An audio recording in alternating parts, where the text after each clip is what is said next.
ಬಿಜಾಪುರದಲ್ಲಿ ಕೊಳವೆ ಬಾವಿಗೆ ಬಿದ್ದ ಬಾಲಕಿ ರಕ್ಷಣಾ ಕಾರ್ಯಕ್ಕೆ ಕಲ್ಲು ಬಂಡೆಗಳ ಅಡ್ಡಿ, ಮುಗಿಲು ಮುಟ್ಟಿದ ಸಂಬಂಧಿಕರ ರೋಧನ. ಅಧಿಕಾರಿಗಳ ಮೇಲೆ ದೌರ್ಜನ್ಯ ಪ್ರಕರಣ, ಬಿಜೆಪಿ ಹಿರಿಯ ನಾಯಕ ಯಶವಂತ್ ಸಿನ್ಹಾಗೆ ಜಾಮೀನು, 15 ದಿನಗಳ ಜೈಲು ವಾಸದಿಂದ ಮುಕ್ತಿ. ಮಹತ್ವದ ಕಾಂಗ್ರೆಸ್ ಶಾಸಕಾಂಗ ಸಭೆ, ಸಿಎಂ ಸಿದ್ದರಾಮಯ್ಯ ನೇತೃತ್ವದಲ್ಲಿ ಸುದೀರ್ಘ ಚರ್ಚೆ, ಸಚಿವರುಗಳ ಕಾರ್ಯವೈಖರಿ ಬಗ್ಗೆ ಮಾತನಾಡಲು ಶಾಸಕರಿಗೆ ಅವಕಾಶ.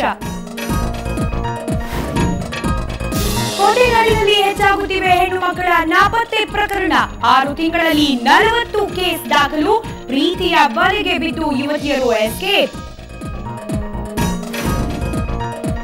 8 ದಿನಗಳಿಂದ ಪ್ರದರ್ಶನ ರದ್ದು, ತ್ರಿವೇಣಿ ಚಿತ್ರಮಂದಿರ ಆಗುತ್ತಾ ಬಂದ್, ಸಿನಿ ಪ್ರಿಯರಲ್ಲಿ ಮೂಡಿದ ಬೇಸರ.